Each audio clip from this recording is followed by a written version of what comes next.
इसी बीच एक बड़ी खबर ये है कि सुप्रीम कोर्ट ने कहा है कि एनडीए यानी नेशनल डिफेंस एकेडमी की परीक्षा में अब लड़कियां भी बैठ सकती हैं। सुप्रीम कोर्ट ने कहा कि लड़कियां 5 सितंबर को होने वाली एनडीए परीक्षा में शामिल हो सकती हैं। ये बड़ी खबर है। सुप्रीम कोर्ट ने कहा कि आखिर क्यों लड़कियों को एनडीए परीक्षा में शामिल होने नहीं दिया जा रहा। सेना का कहना था कि ये पॉलिसी से जुड़ा है, जिस पर सुप्रीम कोर्ट ने कहा कि ये पॉलिसी जेंडर भेदभाव करती है और इसीलिए ये एक बहुत अच्छी खबर है। कृष्ण मोहन मिश्रा मेरे सहयोगी हमारे साथ जुड़ चुके हैं। कृष्ण मोहन मिश्रा, एक तरह से दूसरी अच्छी खबर है। एक तरफ प्रधानमंत्री ने लाल किले की प्राचीर से कहा था कि अब सैनिक स्कूलों में लड़कियां दाखिला ले सकती हैं, और एक ये दूसरी अच्छी खबर सुप्रीम कोर्ट की तरफ से। ये एक बहुत बड़ी खबर होगी, बहुत बड़ा बदलाव होगा। दरअसल पूरे ट्रेनिंग सिस्टम में, पूरी इंडक्शन सिस्टम में एक बदलाव हो जाएगा।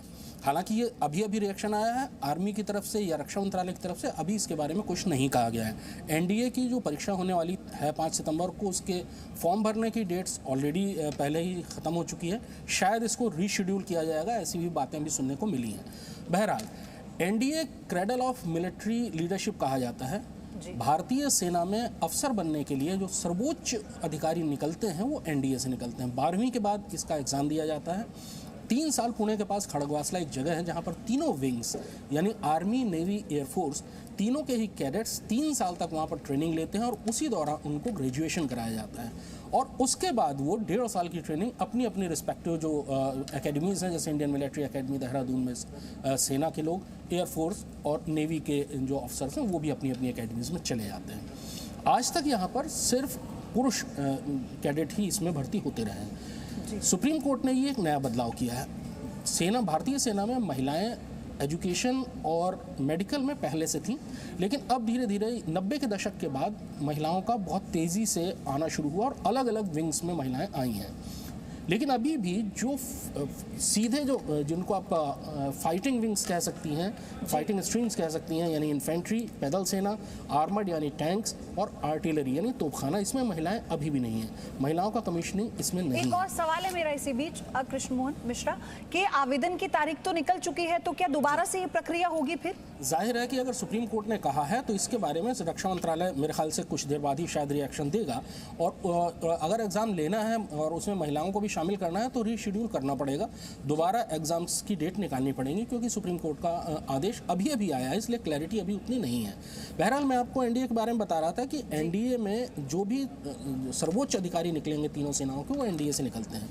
महिलाएं अभी तक इसमें नहीं थी। महिलाएं वैसे भी फाइटिंग जो आर्म्स हैं उनमें नहीं है, यानी कॉम्बैट आर्म्स जिनको कहते हैं, जो ऑक्सिलरी सर्विसेज हैं, सिस्टर सर्विसेज हैं, उसमें महिलाएं काफ़ी तादाद में अभी आई हैं। अभी तक उनकी ट्रेनिंग सिर्फ 6 महीने की होती है, जो कि चेन्नई में OTA officers training academy Chennai में उनकी ट्रेनिंग की जाती है। 6 से 8 महीने 9 महीने उनकी ट्रेनिंग होती है। लेकिन अब अगर वो एनडीए में जाएंगे तो क्या उनको भी उसी तरह 4.5 साल की ट्रेनिंग से गुजरना पड़ेगा? क्या इसके बाद उनको क्या कॉम्बैट आर्म्स में भी क्या उनकी भर्ती शुरू हो जाएगी, उनके लिए खोल दी जाएगी, या सिर्फ पहले से ही? क्योंकि जब तक एनडीए में होता है कोई भी कैडेट, इवन एकेडमी में जब होता है, तब तक ये डिसाइड नहीं होता है कि वो किस कॉम्बैट आर्म्स में जाएगा, आर्मी सर्विस कोर में जाएगा, ऑर्डिनेंस में जाएगा, आर्मी पोस्टल सर्विसेज में जाएगा, या आर्टिलरी में जाएगा, या आर्मर्ड में जाएगा। ये तय नहीं होता है एकेडमी के आखिरी दिन तक, जो 4.5 साल की ट्रेनिंग के बाद जो होता है। तो अब क्या एनडीए में जो महिलाएं होंगी उनके लिए तय हो जाएगा कि वो इन्हीं सर्विसेज में जाएंगी, वो कॉम्बैट आर्म्स में नहीं जाएंगी, या भविष्य में उनके लिए कॉम्बैट आर्म्स भी खोली जाएंगी? और अगर कॉम्बैट आर्म्स खोली जाती हैं तो दुनिया का ये पहला देश होगा जिसमें महिलाएं सीधे युद्ध के मोर्चे पर पहुंचेंगी। तो बहुत सारी चीज़ें होंगी, धीरे धीरे चीजें सामने आएंगी। कृष्ण मोहन मिश्रा, आपसे कि अभी इस तरह से अगर ये ऐसे प्रवेश दिया जाएगा तो आगे आपने कहा ना कि कॉम्बैट आर्म की बात आप कर रहे थे, तो क्या ये टेस्ट केस के तौर पर भी पहले ऐसा होगा कि ये बिल्कुल वैसी ही ट्रेनिंग होगी जैसे पुरुषों को दी जाती है, या फिर टेस्ट केस के रूप में हम इसे देखेंगे? ये भी एक नया चैलेंज होगा। जो एनडीए की ट्रेनिंग, जैसा मैंने बताया कि जो महिला अफसरों की ट्रेनिंग होती है वो इतनी लंबी नहीं होती है। एनडीए में अगर आप प्रवेश करते हैं, एनडीए के जरिए अगर आप सेना में कमीशन मिलता है, तो 4.5 साल की ट्रेनिंग आपकी होती है। अभी महिलाओं की ट्रेनिंग 6 से 8 महीने की होती है, जो महिला अफसर आती हैं। तो क्या पूरा का पूरा पैटर्न बदलेगा? क्या उनको दूसरी आर्म्स भी उनके लिए खोली जाएंगी? किस तरह से चीज़ें एडजस्ट की जाएंगी? जो एनडीए है वो अभी जेंडर न्यूट्रल नहीं है, उनके लिए रेजिडेंस वगैरह सारी चीज़ों में बदलाव किया जाएगा।